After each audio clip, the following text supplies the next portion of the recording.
So there are several restaurants we just don't talk about a lot here at Disney Food Blog, and we wanted to explain why.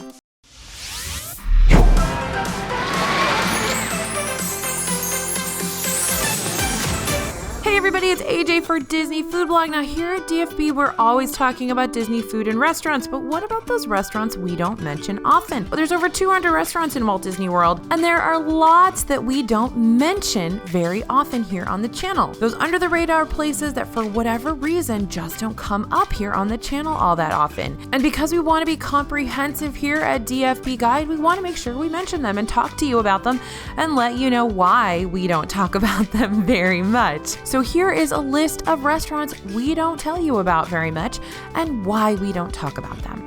Okay, so this first section is dedicated to restaurants that aren't talked about all that often because they're kind of in the middle of the continuum. We talk a lot about bad restaurants in Disney World, not necessarily bad, but restaurants that aren't fulfilling their potential, and restaurants that are great and excellent that we definitely want you to try because the likelihood that those restaurants are going to be great is very, very high for you and your family. Now, this set of restaurants I'm going to tell you about today are sort of in the middle, and that's why we don't talk about them very much. They're not necessarily bad restaurants, but they're not great restaurants. There's not enough there to put them in kind of that top third of Disney World restaurants for us in our experience. So we don't talk about them very much. But you guys know that our MO here at Disney Food Blog isn't to tell you what's good and bad. It's to explain the experience you're going to get at every restaurant so that you can figure out for yourself whether it's right for your family. So first up, Paddlefish. This is that table service restaurant in Disney Springs that's a giant boat. It's a great concept. It's a boat floating in the Sassagoula River. And it has a great history as well. This location has been many things in the past, but most notably it was the Empress Lily, which opened in 1977, which is back when the Magic Kingdom was the only park in Disney World, 5 years before Epcot's debut. And the Empress Lily was christened by its namesake, Lillian Disney herself. This restaurant featured award-winning cuisine and even an early character breakfast. But in 1995, this location became the third-party owned Fulton's Crab House and then just recently was switched over to Paddlefish. It had a full makeover to become Paddlefish, has a much more modern style now, and the menu is packed with seafood, cocktails, some interesting takes on the classics. And overall, it's a nice dining experience. It's definitely higher end. They do events here and things like that, so it's definitely a higher end dining experience. It's not like this is a kids only kind of location. It's very much a date night situation. And even though it's got that great rooftop bar, it's got a decent menu, it's got great atmosphere, Paddlefish hasn't ever wowed us. Now, I like Paddlefish a lot more than I liked Fulton's Crab House, that's for sure, but it's not a place that I keep going back to again and again. Now, they have some great menu items. The lobster corn dogs are super, super good. One of our favorite appetizers. The crab fries are amazing. It's basically seafood poutine. Excellent option there. And again, you can get those on the rooftop bar. You don't even have to have a reservation to go up to the rooftop bar. You can just walk up the stairs and head up there. But overall, Paddlefish, I've eaten there about 3 times now since it was renovated to Paddlefish. And I've never felt like, okay, this is someplace I have to come back to. The desserts are mostly uninspiring. They look really good, but they don't taste all that great. And again, some of the menu items are really fun. We've done a few really great specialty blog posts about Paddlefish, but it just hasn't landed itself on my must do restaurant list. So again, we'll keep going back. We always keep going back. We want to keep checking out the menus, figuring out what restaurants are going to have a great renaissance that we can, recommend them wholeheartedly. But Paddlefish, again, is just sort of in the middle. It's not bad. It's not good. It is kind of expensive. So to us, it's just not a home run. That's why we don't talk about it all that much. Next restaurant on our list is very similar. Terralina Crafted Italian, right next door to Paddlefish. Interestingly, this is Chef Tony Mantuano's Disney Springs restaurant, and Terralina Crafted Italian took over the old Portobello restaurant space. And while we spent months and months waiting for the refreshed spot to emerge from behind those construction walls, it was still pretty much the same. That was my feeling when I went to Terralina Crafted Italian. I didn't really see too much of a change from when it was Portobello's. Now, interestingly, Portobello, Tony Mantuano was also the celebrity chef behind that restaurant. It's still Italian. There's still very similar decor. The menu's very similar to what it was when it was Portobello, so I didn't see a huge change except for the name. And this is a nice restaurant. Don't get me wrong. It's perfectly warm and pleasant and comfortable. The food is decent. But again, there's nothing unique or inspired here that I know of. And maybe that's okay. There's a market for a slightly upscale version of Olive Garden, which is what I kind of feel like Terralina is. And I love Olive Garden. I'm a big Olive Garden fan. So if you're looking for sort of higher end, slightly higher end Italian, that's pretty much what's here. And I think I was just expecting something more innovative. Now, it's possible that Terralina also suffers from the oversaturation of Italian food in Disney Springs. There's a lot of Italian restaurants. There's Maria and Enzo's. There's the Enzo's Hideaway. There's Pizza Ponte. There's a lot of Italian going on at Wolfgang Puck. So you can get a lot of decent Italian food in Disney Springs. And so none of those restaurants really stands out over each other.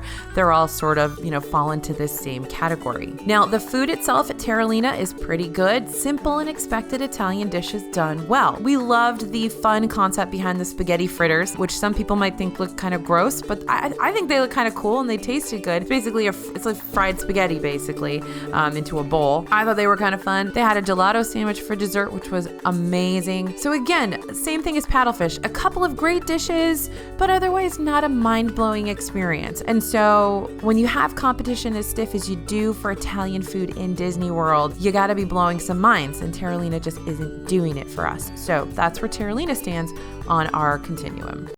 Okay, next restaurant, same sort of situation. So Frontera Cocina is helmed by celebrity chef Rick Bayless, but it seems like even his pedigree hasn't elevated this restaurant to the top of our list. Now, the food at Frontera is a little bit hit or miss. And while the most recent regional and seasonal menus have been really good, something still hasn't really clicked with the menu yet here at Frontera.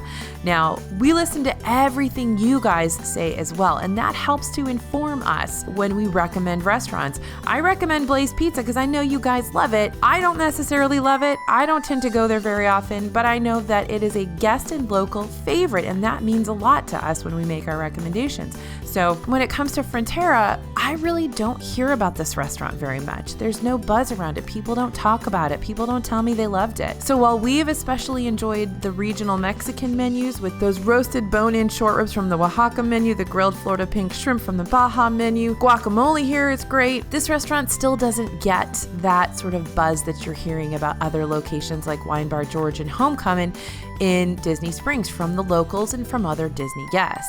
So even though the chef pedigree is here and there's decent food, it's just not reaching those expectations I think people maybe had for it. So I'd love to hear your thoughts. Again, we listen to you guys. We want to hear what your experiences were. So if you've gone to Frontera recently, let us know in the comments what your experience was. We definitely want to hear about it.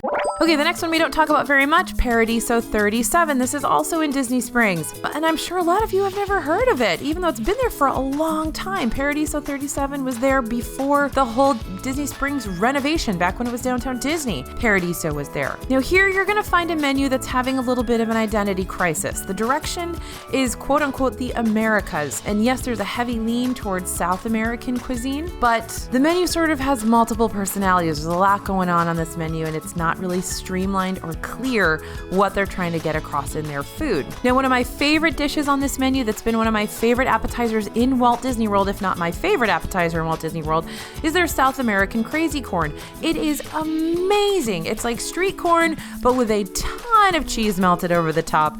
Truly delicious. Definitely worth going to Paradiso 37 to get. But if you stay for the entrees, you're gonna have a mixed review experience. Usually when I eat at Paradiso 37, the apps and the drinks are great, and the entrees and desserts are meh. So I always recommend with Paradiso, head over there for apps and drinks, and then head someplace else for dinner. That's kind of my MO with Paradiso, and that's what I would recommend for you too. This isn't a super kid-friendly location, especially at night. They have live music. Sometimes they've got loud music, and things can get a little crazy there in the evenings. So this is probably a good lunch spot if you've got the kids with you. But again, it's just not where it could be. It's not doing what it should be, and we weren't wowed by the food in general. So apps, great. Crazy corn, awesome. But there are better restaurants. It's not great. It's not awful. Moving on, we're going to talk about Marrakesh over there in Epcot. We're going to leave Disney Springs and go to the World Showcase, where frankly, you can throw a paper straw in any direction and hit something awesome. Now, Marrakesh is located at the back of the totally awesome Morocco Pavilion. And while we love wandering through the winding streets of that tucked away spot, and while I used to recommend Marrakesh heartily because I knew nobody went there, but the food was still really good and the experience was still really good, recently, the past few times I've been to Marrakesh, it has taken a bit of a downturn for me. Now, the decor is lovely and the details there are amazing. The tile work, the wood carvings, the metal lanterns, truly amazing, and they were actually done by Moroccan artisans that were brought in by the King of Morocco, so that's incredible. But unfortunately, the food and the service are not living up to the standard, and that's a real disappointment because they used to. It used to be a really good restaurant. People didn't go because they didn't recognize the food and they weren't used to it, and so they wouldn't go there to eat, which doing that, they did themselves a disservice because it was very good. Now, it's just not as good. It seems like the menu has stayed very, very similar to what it's been for many years. We're not seeing a lot of brand new options on the menu, and the dishes just aren't vibrant the way they could be with Moroccan food. So it doesn't celebrate those rich spice traditions of Morocco, the colors, the multifaceted history of the country. You're just not seeing that in the food here the way that you could. So we want brightness and energy, and it's pretty much devoid of that. Spice Road table across the World Showcase Promenade does an actually really good job of bringing you more modernized Moroccan food. Those tapas, those great small plates, the delicious dishes, the fresh products. You're just not sort of getting that feel at Marrakesh anymore. So even though there's live music, there's belly dancer at Marrakesh, it's super fun, the kids love it, the food just isn't bringing the punch that we want it to have. Again, Spice Road table across the way, really, really good. And again, not enough people go there. I think it's kind of pricey, but I can highly recommend it. But Marrakesh just isn't on my recommendation list anymore. It just isn't there where it should be. Okay, and then finally, I want to talk about Rainforest Café and T-Rex. Again, we don't talk about these restaurants very often, but it's not for the same reason as the other ones. We don't talk about these restaurants very often because they're very straightforward. These are for the kids 150%. They're highly themed. There are animatronics going on all over the place. You can sit inside a giant dinosaur. This is basically the Chuck E. Cheese of Disney World. Like, you can go to these restaurants with your kids. They will love them. They will love going to those restaurants, especially T-Rex. It's awesome. The theming is incredible, but the food is subpar for what you're paying. So remember, when you go to these restaurants, you're paying for the theming, you're paying for the experience. The food is probably not going to be awesome. It's edible, it's okay, but it's not like high end, right? So that's the thing you need to remember. I use these restaurants a lot as an example of what we do at Disney Food Blog. I'm never going to tell you that T-Rex and Rainforest Café are bad restaurants. They're not. They offer great memory making opportunities for families. If you have kids who love dinosaurs, if you have kids who are super into animals and exploring the rainforest, man, these are great restaurants. You definitely want to go. But if you're on your honeymoon, this is maybe not the right restaurant for you. So that's our MO here at DFB, is to always say, who's this restaurant for? Not that it's good or bad, but who it's for. And so that's the situation with T-Rex and Rainforest Café. It's for families, it's for kids who love that kind of stuff, but not necessarily for the newly engaged couple or date night. Probably not going to go to T-Rex for date night. Maybe you will. I don't know.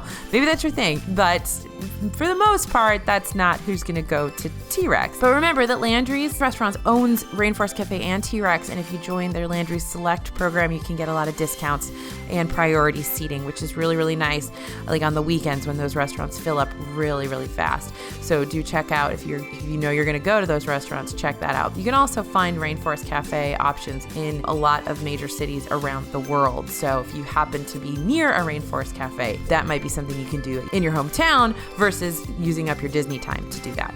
So again, there's a bunch of restaurants we don't really talk about, we don't really mention all that much, either because they're not great, but they're not awful, so there doesn't really come up as a significant recommendation all that often, or because just the general experience of the restaurant is very streamlined to a particular group that's going to enjoy it. So it doesn't come up as a recommendation in a lot of our videos, but I wanted to share those with you because I want to be comprehensive for you. I want you to have an understanding of the experience you're going to get at every restaurant in Disney World, not just the best ones or the worst ones. As always, you guys, thanks for listening and thanks for watching. We appreciate your support here at DFB and we love your comments. Let us know your experiences with these restaurants, and if there are other restaurants we haven't talked about that you'd like to hear our take on, we'd love to share that with you. As always, this is AJ for Disney Food Blog, and we'll see you real soon.